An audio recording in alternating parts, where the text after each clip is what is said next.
എനിക്ക് തോന്നുന്നു ഈ ഹെൽത്ത് കെയറും എഡ്യൂക്കേഷനും രണ്ടും വർക്ക് ചെയ്യാനും ആൻഡ് ഓൾസോ സെല്ല് ചെയ്യാനും ഭയങ്കര ഡിഫിക്കൽട്ടായിട്ടുള്ള ഒരു സ്പേസാണ്. കാരണം ഈ രണ്ട് സ്പേസിലും ഈ നടത്തണവന്മാരിരുന്ന് കുണയ്ക്കും. അതായത് ഞാൻ മറ്റേ സന്യാസിയാണ്, നാട്ടുകാരെ പഠിപ്പിക്കണം, നാട്ടുകാരുടെ ആരോഗ്യമാണെന്ന് പറഞ്ഞാലും ഇവൻ ഉള്ളിൻ്റെ ഉള്ളിൽ ഭയങ്കര ഈ നമ്പേഴ്സിൻ്റെ പിടുത്തത്തിൽ പിടിച്ചിട്ട് ഞാൻ ഇവൻ്റെ അടുത്ത് പോയി ആസ് എ സെയിൽസ്മാനോ ആസ് ആൻ എംപ്ലോയി പോയി കൂടുതൽ കാശ് കൊടുക്കുമ്പോൾ ഇവരൊന്ന് കുണയ്ക്കും. എന്തോന്ന് കുണയ്ക്കും? നാട്ടുകാർ നമ്മൾ നഷ്ടത്തിലാണ്, നല്ലതിന് വേണ്ടിയാണ് ചെയ്യണമെന്നൊക്കെ പറയുമെങ്കിലും ഇവന് നല്ല രീതിയിൽ വലിക്കുന്നുണ്ട്. കാരണം ഇവൻ പോണ കാറും ഇവൻ്റെ വീടും നമ്മൾ കാണുന്നതല്ലേ. അപ്പോൾ ഈ സ്കൂളും അതാണ്, ഈ ഹെൽത്ത് കെയർ എഡ്യൂക്കേഷനും ഒരു ലെവലിൽ ഇത് ബിസിനസ്സാണോ ഇന്ത്യയിൽ പിന്നെ ആ ഒരു പെർസെപ്ഷൻ ബിൽഡ് ചെയ്യാമല്ലോ. അതായത് ഇന്ത്യ അത്രയും കോർപ്പറേറ്റ് അല്ല ദാറ്റ് അല്ല ഞാൻ പറഞ്ഞു തരുന്ന പറയുന്നത് ഇവർ പക്കാ ബിസിനസ്സുകാരാണ്, പക്ഷേ ഇവരത് സമ്മതിക്കില്ല.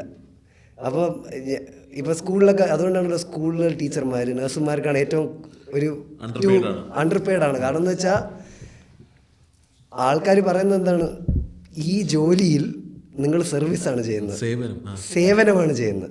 നിങ്ങൾക്ക് സേവനത്തിൽ നിന്ന് സന്തോഷം കിട്ടുന്നുണ്ട്, അതിൻ്റെ മുകളിൽ കാശും വേണമെന്ന് ആഗ്രഹിക്കുന്നത് തെറ്റാണ്. പക്ഷേ ഈ മൈൻഡ് സെറ്റ് അല്ല ഈ ബിസിനസ് നടത്തുന്ന ആൾക്ക്. അതെനിക്ക് ക്ലിയർ ആയിട്ട് അറിയാം. ഞാനാണെങ്കിൽ പല ഹോസ്പിറ്റൽ ചെയിനിൽ ഭയങ്കര ഈ ഒരു നോബൽ ആയിട്ട് ഇമേജ് പ്രൊജക്റ്റ് ചെയ്യുന്ന ഈ ഹോസ്പിറ്റലിൽ തുടങ്ങിയിട്ടുള്ള ഡോക്ടർമാരുമായിട്ട് സംസാരിച്ചിട്ടുണ്ട്. അവരുടെ അടുത്ത് പോയാൽ എക്സാക്ട്ലി ഒരു ഇൻവെസ്റ്ററിൻ്റെ അടുത്ത് സംസാരിക്കുന്ന പോലെയാണ്.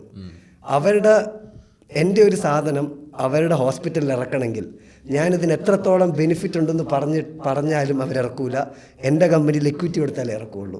മറ്റേ പൃഥ്വിരാജ് ഒരു ഇൻ്റർവ്യൂ പറയില്ല, ഞാൻ ഇതിന് തരണം, എനിക്ക് എക്വിറ്റി ഉണ്ടോ എൻ്റെ കമ്പനിയിൽ. ആ ഒരു സാധനമാണ്.